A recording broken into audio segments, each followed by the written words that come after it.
I was pre-diabetic too. Never in my life. And I was still taking finasteride January 2022, about 3 months before I came off the medication. I went to a homeopathic specialist. She did blood work and said, "Oh, you're pre-diabetic." I'm like, respectfully, look at me. I'm in shape. I take care of myself. This doesn't run in my family. You know, I eat healthy foods. I'm going gluten-free right now. How am I pre-diabetic? And this was a year after starting finasteride. Oh, if anything, it should run in my family. I have a large family.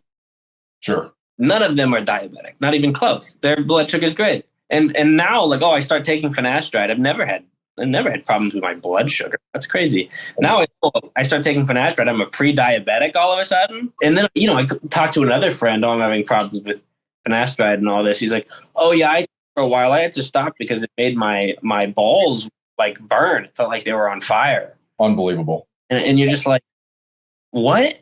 Like, it's not normal, dude. No, I think like the complication rate of this medicine is way higher than like because now they're finally starting to admit it's like a real disease. Right. But it's only maybe 1% of people. No, it's fucking not.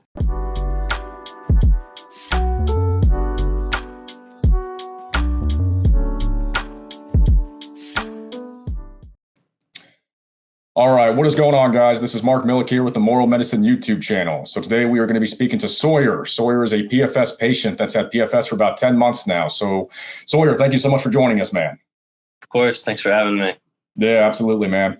So as per usual, man, we'll jump into the story here. You mind giving the audience an overview of what your life was like before you got Post-Finasteride Syndrome? Yeah. My life was pretty awesome. Sure. Yeah. So I was 27. I just got a new job that was like probably good 35-40% salary increase. Took me to a part of the world which I enjoy. It was also like way less work than my old job. So sure. Very, just so people don't say like, "Oh, well, the stress from the new job." It's like, no, this is like sure, much less stressful, right? Much higher pay, less hours. Like, can't be that, man. Yeah, it's so I mean, that was great. Loving that. My physique was at like an all-time high. I had just broke 405 on my bench press, which was like all-time goal for me. Awesome, man. Like I was like best I ever looked, most money I ever had. Like everything was looking like everything was going my way, And that's when it's easy to fall into the trap of taking finasteride because everything is going well. And you notice some hair loss. You're like, you know what? I got to be proactive and correct this issue because I want to keep things going well, right? Yeah, I was like, why not? Like you see all the ads, and my hair's not even that bad. It's just kind of thinning up on top. Sure. So I was like, well, I never had a thick hair head to begin with. My grandfather on my mother's side is bald. So I'm like, well, I'm probably gonna lose my hair. So sure. Well, I might as well go ahead. I got the money. I got the time. Isn't like, they say, oh, there's no side effect. I'm a single guy. They say, well, the only side effect is you might get erectile dysfunction, but it'll go away as soon as you stop taking it. Yeah. So I was like, live with that. Right. So yeah. And that's what they tell you, man. That's all you hear about are the sexual side effects. So I got to ask, did you go through a telehealth company or did you go to a dermatologist? How did you get the medication? Yeah, Teledocs. Keeps, I think. Keeps. That's classic, man. Yep. So what was that process like to get the medication? You go online. They ask you to take a picture of your scalp. You take a picture of your scalp. Like minutes later or something, you get a phone call or something. And they're like, oh, this is what, you have whatever male pattern baldness. Right. We recommend taking a finasteride minoxidil like cream. So, all right. So they gave you the topical, right? You didn't even get the oral version. No, thank the Lord. Yeah. Honestly, man, it's so hard to tell because I've talked to guys who've actually used the topical, and they still get hit really hard with full blown PFS. So it's just the symptom profile varies from person to person. So yeah, who knows? Maybe it would have been worse for you had you taken the oral pill. Maybe it wouldn't have been any difference. Who knows, man? But I can tell you this, the process to get it is so easy. And I think honestly, anybody that applies like on Hims or Keeps, they're always going to get prescribed either finasteride and or minoxidil. They're going to get prescribed both actually, because that's what it was for me. Picture of anything. It didn't, I don't, they even looked. I could have a picture of my dog and they would have said, oh yeah, that dog will have baldness. Here's finasteride minoxidil. I don't think anyone has ever been denied. I don't think so either. And I chuckle about it, but in reality, it's actually a really sick thing, that anybody can go on to these websites and get this medication so easily. So I guess going from there, you decided to take the medication. So after you started taking it, what happened? I mean, did you have any symptoms? Were things all right for the first few months or? Yeah, I would say so the thing I did notice, because I was on TRT, right? Going in. Okay. The things I did notice my estrogen started going up, right? And I started feeling that, right? Like I could feel it in my nipples. I could feel like, okay, this is affecting my hormones. Like I knew it was affecting my hormones. Okay. Yeah. And then I started to notice maybe like, oh, I'm getting kind of moodier, right? Like, sure. Which was really weird for me. Like I was a very upbeat guy. Yeah, sure. Pretty consistent if I had to guess, right? Like personality, you or you. Yeah, it was. So I started to notice like getting a little moodier, and I'm thinking, well, that's probably the estrogen, whatever. Sure. I knew my estrogen was probably a little high, so I was like, I'll start taking some aromatase inhibitor or whatever, like solves that, whatever. Yeah. But yeah, no. Before I could get my hormones, rechecked for the testosterone, like shit went wild. Because I was on, it was just like, I was noticing some mood stuff. I don't know how much of it was finasteride. I don't know how much of it was estrogen. Sure. But I know it was there. Yeah. But the estrogen changes were probably a direct result from the finasteride, though. Yeah, you're inhibiting, version of excess testosterone to DHT. It's going to be aromatized into estrogen. Yeah, absolutely. You're inhibiting it by what, like 70% or something with finasteride.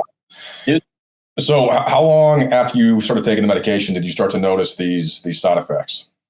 Well, it was probably not too long, really, with the estrogen, at least the mood. And then it was, what caused me to stop was I started getting erectile problems that were like really noticeable. Okay. And it's like, if it's like, I was a single guy, so it's like, if it was just mild, I would probably have stayed on it. But it was like, it doesn't work anymore. Yeah. So I was like, all right, I'm going to stop. That's not worth it. I'll lose my hair, whatever. So how soon, how long were you on it for? Just a few months, a few weeks? When did you decide to stop? No more than 2 to 3 months. Yeah. That's it. Huh? Real short period then. Real short exposure. Yep. Okay. So now the next question is, what happened when you came off? I came off, and then probably a week after I came off, I was, I went out with a friend, and we were, I was in California, and we went on some Napa Valley wine tour or whatever. Mm-hmm. So I had some wine. I think that's what probably caused that first crash. Mm-hmm. Because I remember in the car back, I'm driving, everything's normal. I'm talking, and like, boom, get hit with this like wave of adrenaline, and it feels like you're about to pass out. Yeah. And like trying to keep my cool in the and then it goes away, and it's like, okay, well, I don't know what that was. I'm thinking, maybe it's the altitude. Maybe it just was messing with my ears or something. Sure. So I just put it out of my mind. I'm like, whatever. That's weird. That's just a one-off. If it happens again, maybe that's right.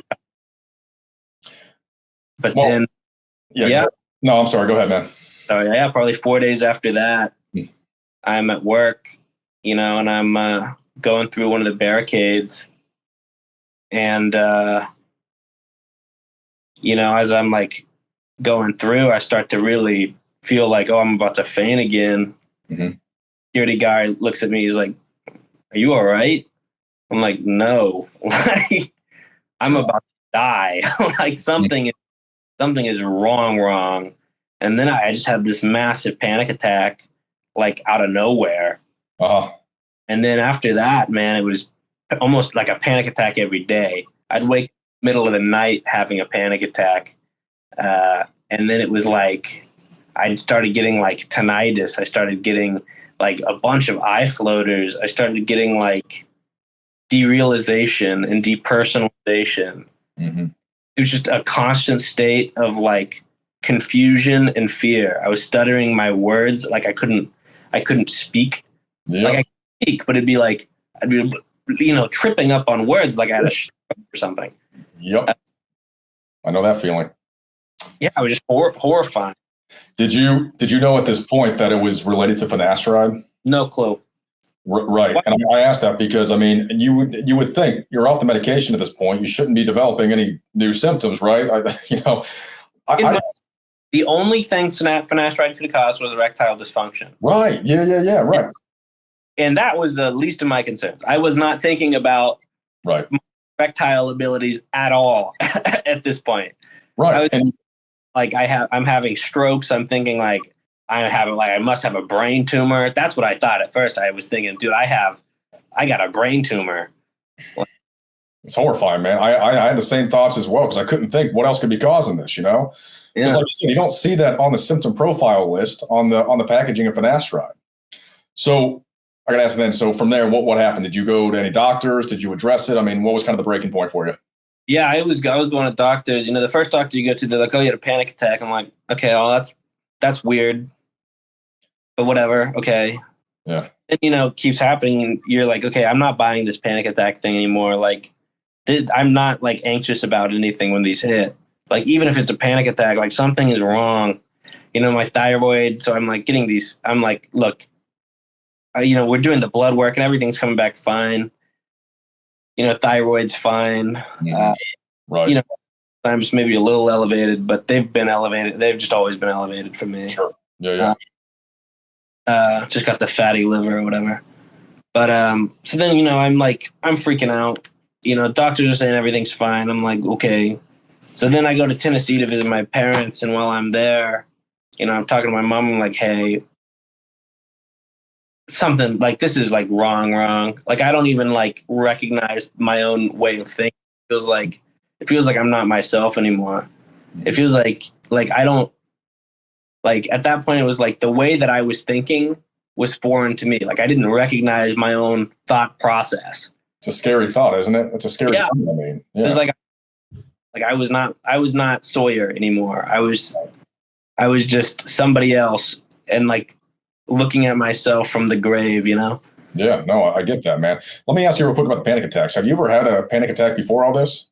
No, I didn't know what a panic attack was. I feel bad in hindsight because I was, I'm some 20-something-year-old guy. I don't really think anxiety is real, Sure. Yeah. Your panic attack, I was like, okay, I don't know what that is. It's probably just someone being a bit dramatic. Sure. Yeah.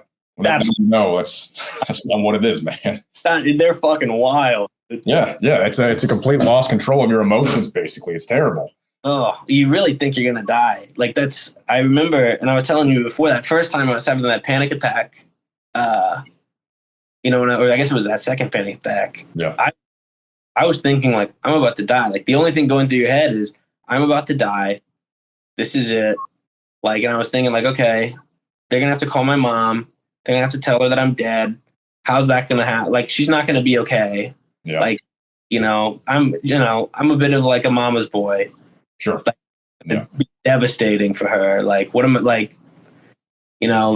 My dad will be able to cope with it better. Like, hopefully he'll like. Those are the kind of thoughts that you're thinking. And that's obviously not like you, man, because I had the same type of thoughts myself when I first crashed, man. Like, what if I end up dying? What if I end up, God forbid, commit suicide because I can't deal with this? How is my mom going to cope? How are my parents going to, deal with that? I mean, that's not something you should be thinking about, especially when you have no history of those thoughts in the past, So that's pretty traumatic in itself. When What do the doctors say? What do they have to come back with? You know, in Tennessee, I go to the doctor. Yeah. And there it gets a little weird. Okay. There they do some EKG, and there's some like big like scare that they're like, oh, we think you have Brugada syndrome. It's this heart disease that, you know, can drop you dead. Whoa. And what? And they're like, yeah, we got to keep you in like the hospital like until we can like make sure that it's not. So I'm in the hospital for like 7 days. Mm-hmm. And, you know, they do this like Ajutamine test and like, oh, you don't have Brugada, whatever. Mm-hmm. And then while I'm there, like kidneys are like my creatine and my blood is like crazy. Like they're like, oh, we have to like check like to make sure you're not having like kidney failure. They do some like weird test to like determine what type of creatine it is or whatever. And apparently I'm fine. But I don't know. I think it hit my kidneys or something. Maybe it was just a muscle wasting or something that was causing the levels to be like super high. Yeah. But it was like a bunch of weird shit. But then everything else was normal. You know, heart was fine. I was getting palpitations all the time, but heart was fine. Yeah. And then the heart palpitations sucked. Sure. Especially considering I just got this new like anxiety disorder, and they have this heart disease. Yeah, man. And then they're like, even when they tell you don't release you, that messes with you. That really fucked with me for a long time. Yeah.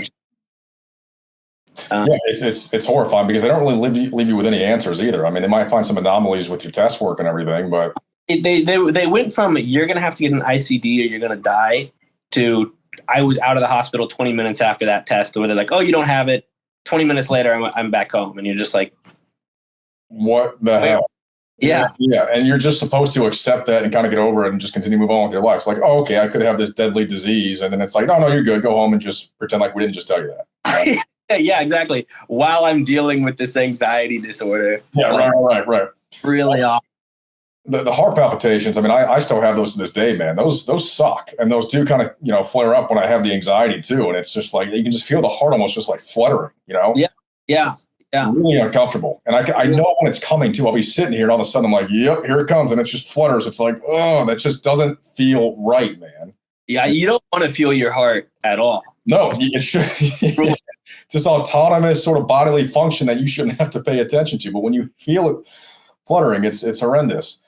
So let me ask you this. Did you deal with any muscle wastage or anything? I thought you mentioned that before. It's hard to say. I mean, the creatine levels were high. So I assuming that was muscle wastage. But I mean, after that, like, you know, I definitely lost a lot of muscle in the following, you know, couple months. But it's hard to say how much of that is just because I'm not able to eat like I'm supposed to. I'm not able to train like I'm supposed to because I can't leave my house without like getting panic attacks. You know, I'm crawling into work. Like I'm a lot better now. So I feel like people watching this won't understand like where I was. Yeah. It was like I couldn't have a conversation with somebody without getting dizzy and like feeling like I'm about to break. Like every day I'm going to bed thinking, I don't know if I'm going to wake up tomorrow. Like I can't interact with people. I can't go outside without like extreme anxiety to the point where it's like, you just have to, at that point, you're just telling yourself, yeah, I might die. That would really suck. I still had that symptom. I still do to this day. But for the first year and a half, up until like 6 months ago, I had such a tough time making eye contact with people, talking to people without getting jittery, getting nervous, feeling the anxiety rise up. I mean, honestly, man, I have a very people-oriented job. Like I need to interact with people all day long. I don't know how I kept my job for the first year and a half, man, to be honest with you. Because I mean, I lost the ability to interact. Yeah, I joke if I kind of work at like kind of like a government job, and I joke like, dude, if I was like back in industry, I would have been fired. I would have deserved it. Yeah. I couldn't. I was not a very good employee. Yeah, man. I mean, I was always there. I was always present physically, but no matter how hard I tried, I just could not focus on my tasks. I mean, it took me, without exaggerating, probably 5 or 6 times as long to get something done. Oh, yeah. Because I'm a safety manager, so doing like a safety audit, which would take me, once I go out there and I actually look in the field and I see my guys and they're working safely, it's like I go back and I do a safety audit. But I'm sitting here and I'm looking at everything around me and I'm not processing what's going on. And that's a scary thing because that's my job. I'm supposed to process and make these observations and then correct them on the spot. But it's like I couldn't even see or process what was happening in my field of vision. I don't know if you had that, but the point is, like, attempting to work in my regular everyday job just felt near impossible. And luckily, a lot of that's improved to a certain extent. It's just it's a challenge now. I got to like deliberately go out there and really focus. Otherwise, it's just I can't just naturally do anything anymore. It's a big loss. Oh, there are days where it's like I feel pretty normal, but be like crashes. Mm-hmm. So like last time we talked, I was having like a mini crash, and it was like just like pretty bad anxiety. But it's like I haven't had like a full panic attack in a long time. That's good. That's good. For 10 months now, you said, right? Yeah, it's probably been over a month, maybe closer to 2 months that I've actually had a panic attack. Sure. Yeah. And then before that, it was like, they're very infrequent now, like once a month at worst. Yeah. And it was every day. Yeah. Well, Sawyer, I'm not trying to by any means downplay what you've gone through, but you're also, I mean, based on what you told me, a relatively minor case because you have improved over the course of 10 months, man. And that's not to, again, downplay what you went through or what you're still going through. But I guess one of my points I want to make here is I still really appreciate you coming on here and sharing your story, man, and talking about this. You are almost recovered at this point. I wouldn't say almost recovered. I can't. I have to keep the strictest diet. Okay. I don't eat any. I can't eat any like sugar. I can't drink any alcohol. I can't there are things that I know, like if I went out and I had like some if I went out and got beers with my friends, for a long time, and I don't know what the deal with this is, but like if I were to drink when I first crashed, when I drink, I get drunk. You couldn't get drunk? Not really. I probably could. Yeah. But it took a lot, and it was like I'm a lightweight. Yeah, I feel that. I'm the same way. Did you ever feel, because I had the same thing, I didn't get drunk, I just got dizzy. I could feel the effects of the alcohol, but I didn't feel like the dopamine rush from drinking. I didn't feel anything. You're just drinking, and you're like, I guess it makes me tired. Yeah. But it's like I'm drunk. Yeah. And that's weird. Yeah. That is weird. I know. That's not normal. But that's pretty consistent with what a lot of guys who have PFS go through. So I kind of jumped the gun a little bit there. You're still, again, not fully recovered, but you have to have a real strict diet. You have to watch what you eat, because I'm the same way, man. I was just talking about this recently. If I have any carbs. No, yeah. I can do like sweet potatoes. Sure. And rice, but I can't. All the organic food. Yeah.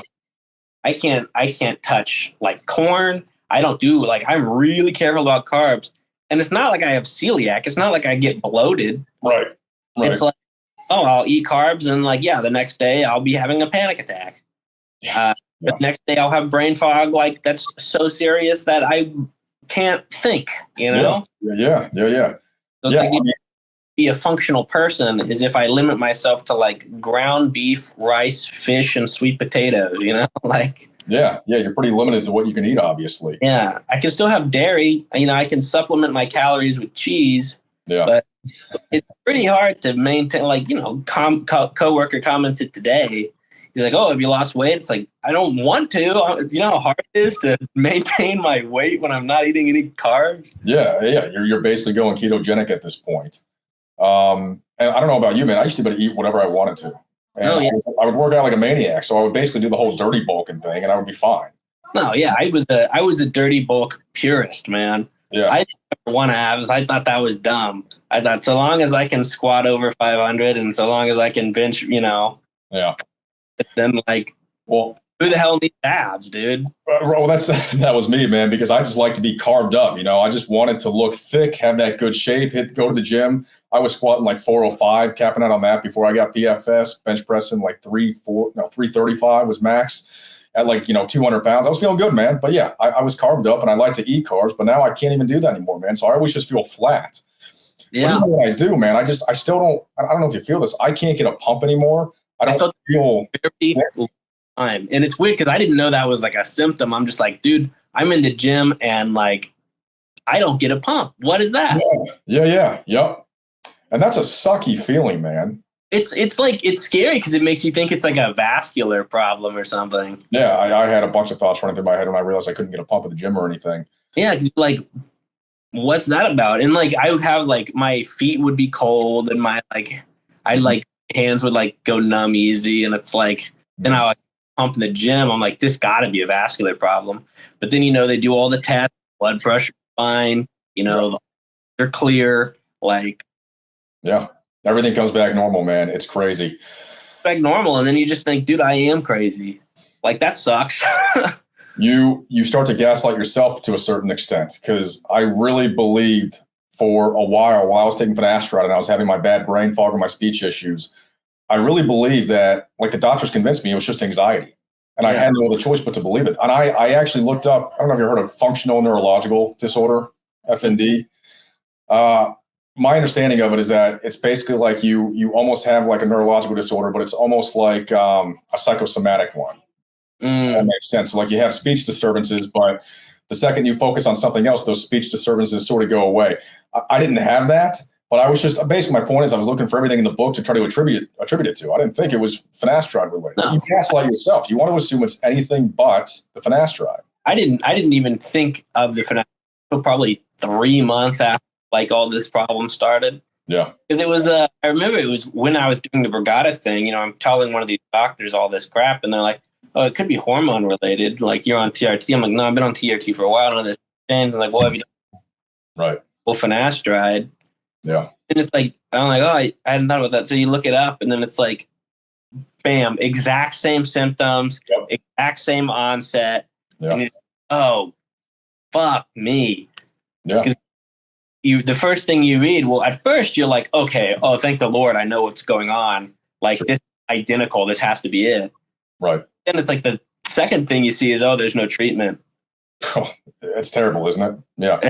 Well, then like the third thing you see is that it's not even acknowledged by the medical system as being a real disease. You really feel like you're at square one. You're like, well, what do I do now? And Doctors it's like, acknowledge it. They won't treat it. They can't treat it. Yeah. And it's like a conspiracy guy. I'm not like, I'm not trying to be an ass or not humble, but like I'm a fairly smart guy. Sure. I got my graduate degree. I did my undergraduate at MIT. Like, I'm not like an idiot. Right. I'm not like quick to suggestion or anything. And I've spent like a lot of time like, do I really like, could it be anything other than finasteride? But no. It's too big of a coincidence. Right. I don't think I'm being like illogical when I say that, like, I have a very weird onset of symptoms that started exactly when I stopped taking this drug.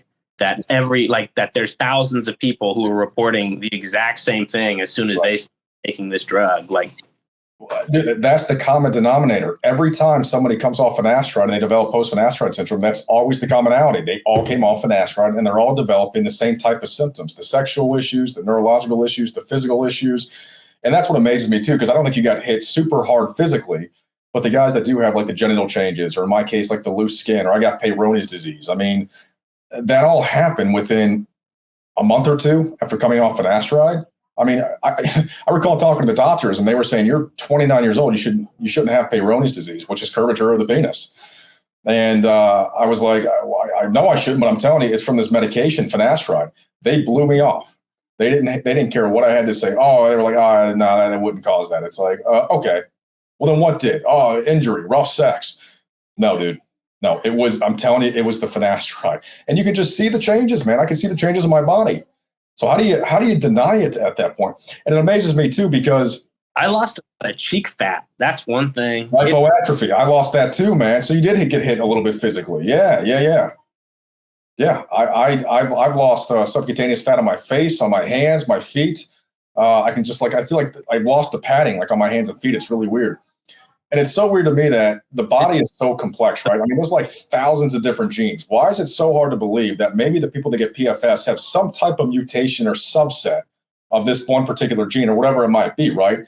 I mean, it's like somebody that has a peanut allergy. I can have peanuts just fine. My ex-girlfriend, every time she ate a peanut, she would go into anaphylactic shock. You know, there's obviously a difference in our body. So why is it so hard to believe that there's a subset of guys out there who take finasteride who just get royally wrecked? It's not an unbelievable concept, you know? I think a lot of doctors, and, you know, I don't want to sound like I have, you know, bad blood doctors, you know, like I do at this point, like, damn. You do, yeah. But it's like, yeah, I mean, there's so many doctors that I've encountered who it's like, oh, I don't know what's going on, therefore nothing's going on. Yeah. And you're like, okay, that's not how that works. That doesn't track. Like, I'm telling you, I'm having all these problems. I'm not making it up, you know? It's almost because it's like you listen to like, I think as a guy, right? Like, it's kind of funny and it's sad because it's like I think probably a lot of women already know this, right?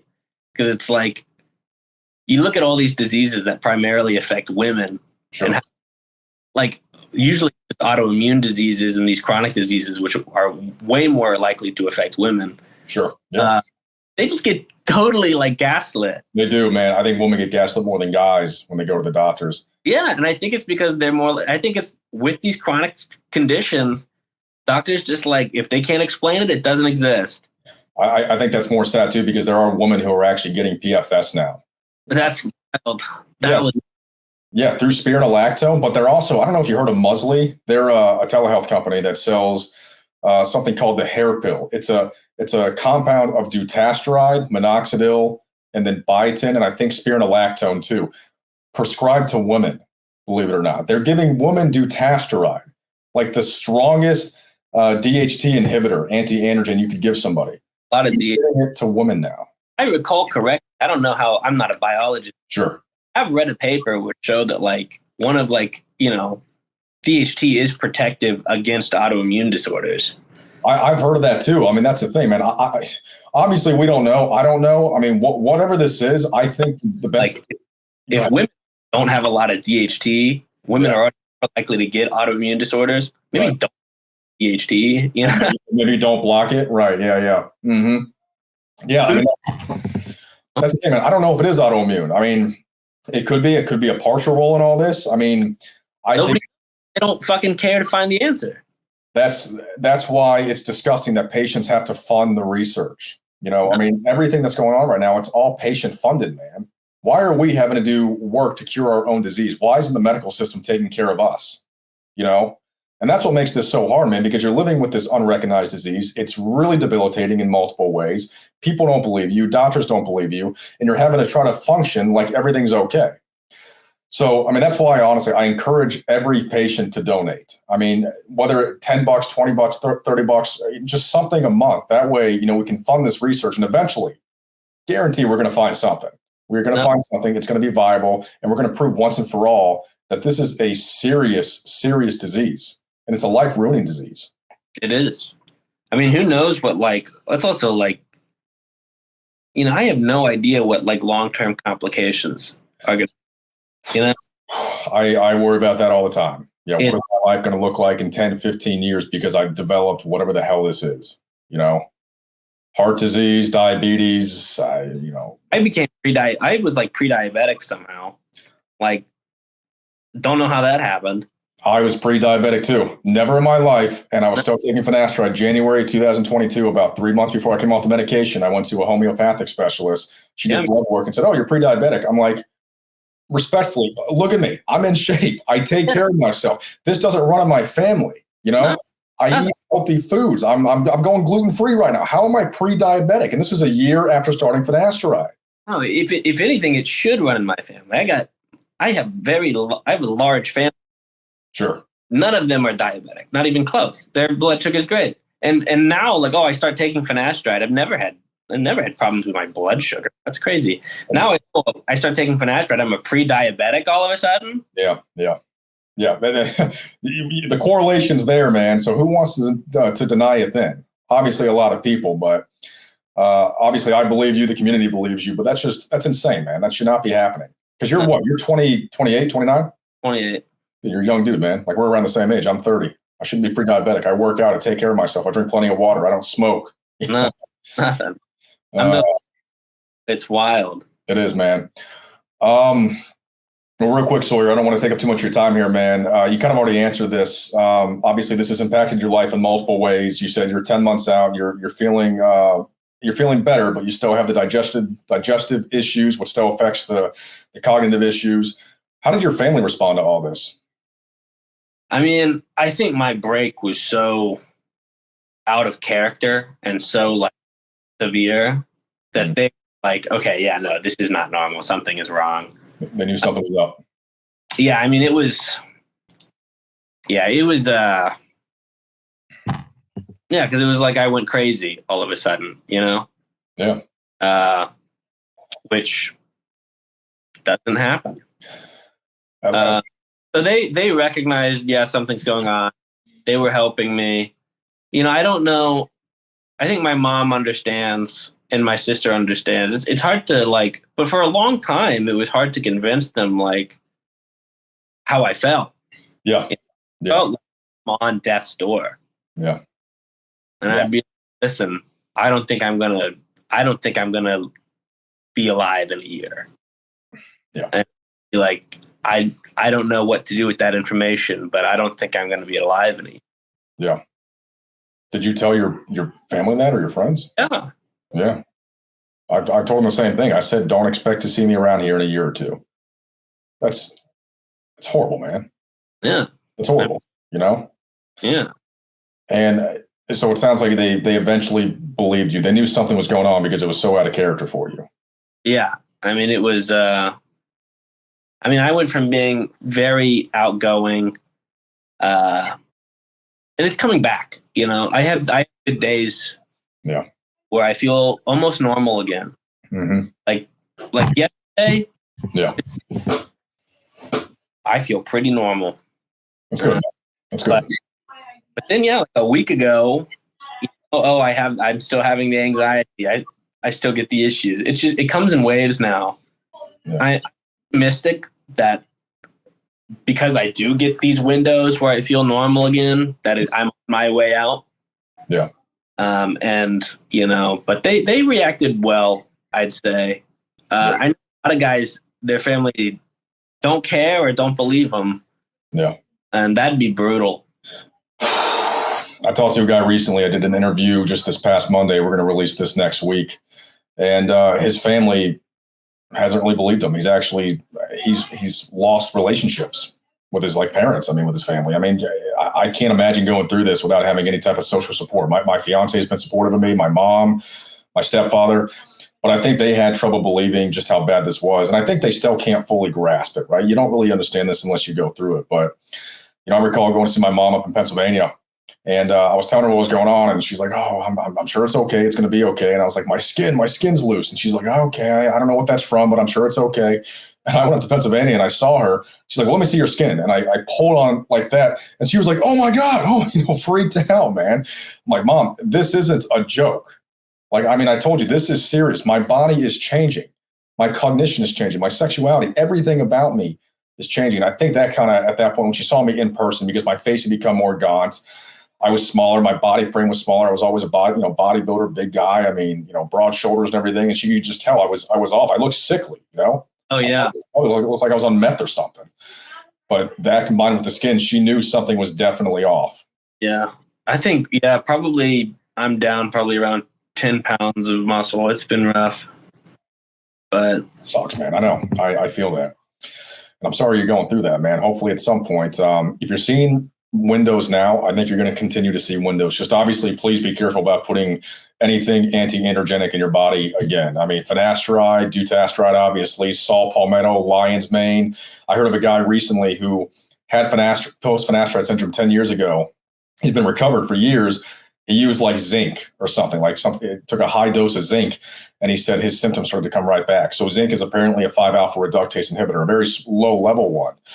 But just be careful what you take, man, because anything can potentially recrash you. It's yeah.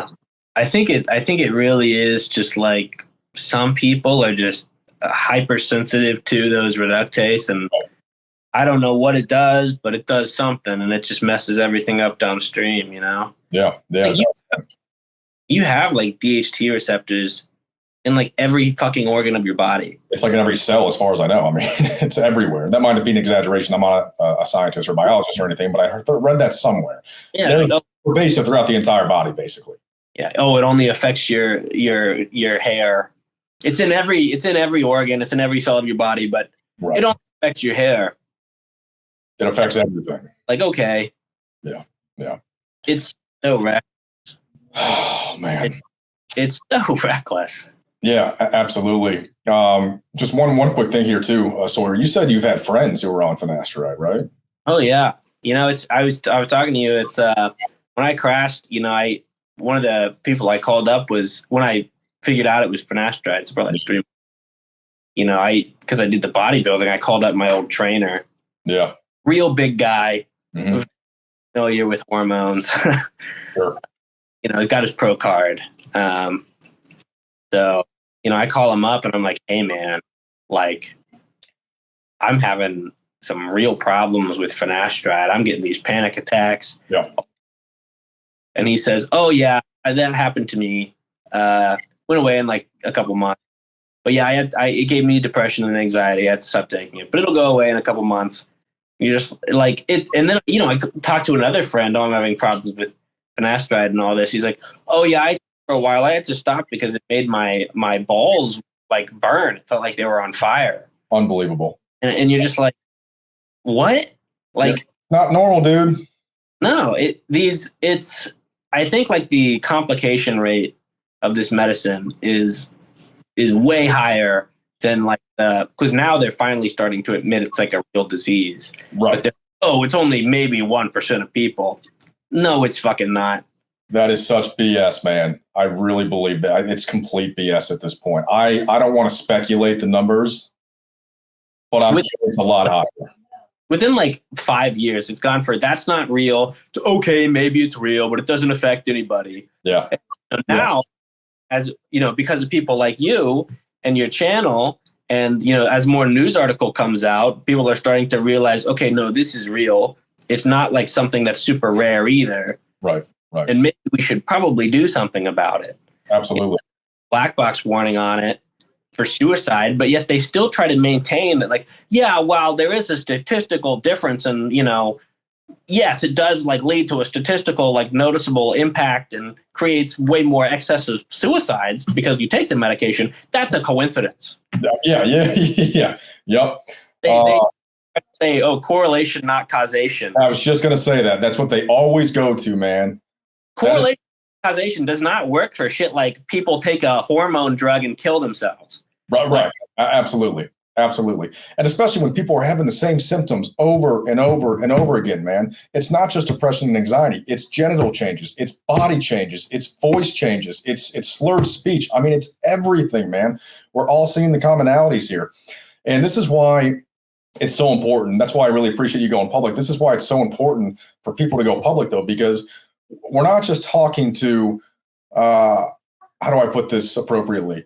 You know, basement dwelling millennials who live at home with their parents who are in their 30s, who never had a job before. We're talking to real professionals here, people who are very just high performing individuals. We've had people, you know, military people on the channel. We had a microbiologist. We had a board certified anesthesiologist who got PFS from Saul Palmetto. We have you as a government employee. We've had entrepreneurs. We had multiple college students. I mean, these are just normal, hardworking, everyday people who actually they're high performers, man.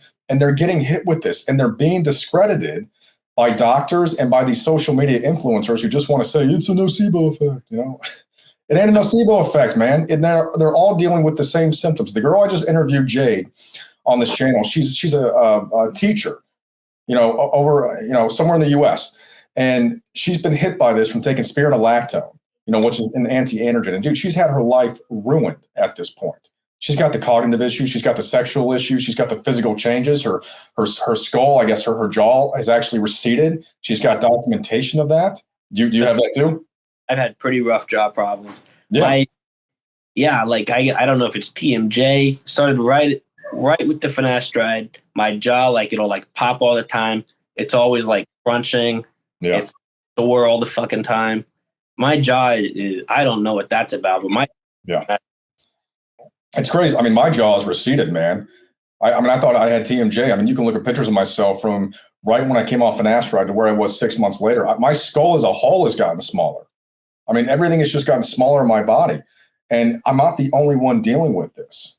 I mean, all these things, man, there is, there's a lot of commonalities here. So it frustrates me more and more when people want to continue denying this. I don't think very many people actually believe it doesn't exist, though, anymore. No.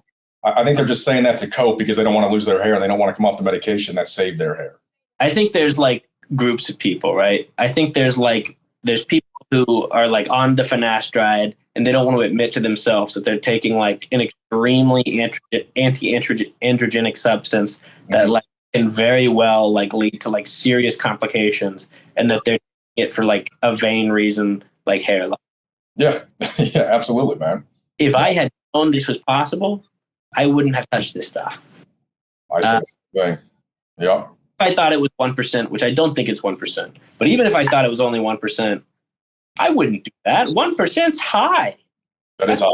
Normal like error rate, right? Like if aspirin had a 1% chance of causing fucking Steven Johnson's, you wouldn't take it. You take it like as a 1 in a trillion chance, Yeah. Yeah. 1% I wouldn't say is rare. No. And like you said, that's a conservative number. I really think it's closer to 5, 10+%. Again, don't want to put an exact number on it. I try not to insert my personal opinion on it, but I think it's a lot higher than we give credit for. And this issue is only going to continue to grow because of all these telehealth companies that are marketing this aggressively. You mentioned you can go online, man. I get an ad for Hims every time I go on Facebook, or Keeps, or Romans, or Musley, or HairMD, or the myriad of other new telehealth companies that are now selling finasteride and dutasteride and saw palmetto and all these other friggin' anti-androgenic substances. It's running rampant, man.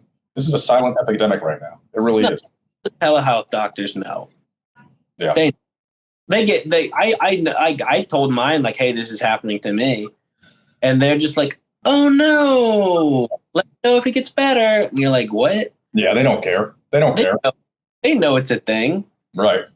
Yeah, they're happy with the fact that a biomarker hasn't been found yet, because then they can just point to depression and anxiety. They can point at that and just say, oh, this is a psychosomatic disorder. Dude, I've heard this is so stupid, but I swear I've heard this. People are like, oh, well, yeah, it does like have an increase, like, suicide like incidents or whatever.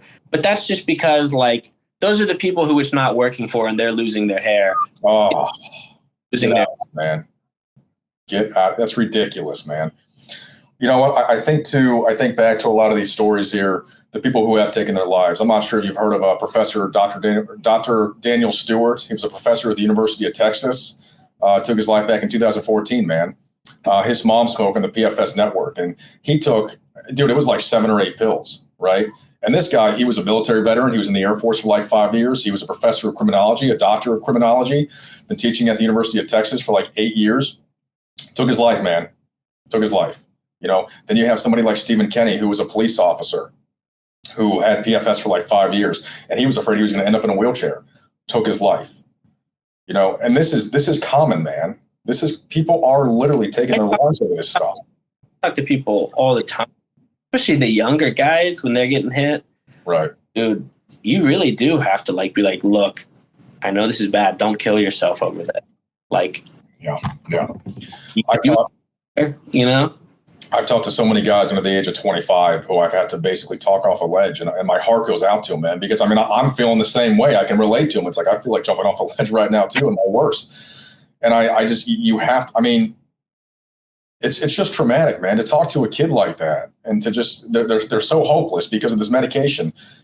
And then you have people online who want to antagonize them and harass them and tell them it's a nocebo effect and tell them it's all in their head. And there's this cult of people who just aggressively gaslight PFS patients, man. It's nocebo. It existed for the first 3 months, but it's still nocebo. Yeah. Yeah, your skin is loose. You lost a bunch of muscle. You lost 20 pounds in 6 weeks. Your skull is smaller. Your voice is higher pitched, but it's all in your head. Yeah. Okay. Whatever, dude. So, Sawyer, this is actually turning into more of a podcast at this point. Man. I really appreciate you coming on and sharing your story, man. We do have to hop off here. Before we hop off, do you have any closing statements you want to make?